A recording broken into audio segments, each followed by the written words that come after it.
এক বছরেই দেশের বাইরে পাচার হওয়া টাকা ফেরতের বিষয়ে সুরাহা করতে পারত, কিন্তু ইচ্ছা করেই সেটা করেনি বর্তমান সরকার।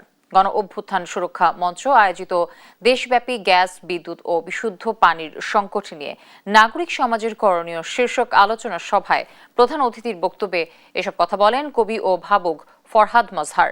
শুক্রবার দুপুরে জাতীয় প্রেস ক্লাবের জহুর হোসেন চৌধুরী মিলনায়তনে এ আলোচনার সভা অনুষ্ঠিত হয়।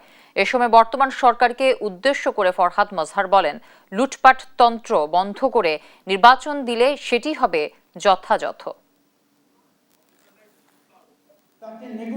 তুমি আমার 10 কোটি টাকা দিচ্ছ, তো ঠিক আছে, অন্তত 8 কোটি টাকা ফেরত দাও।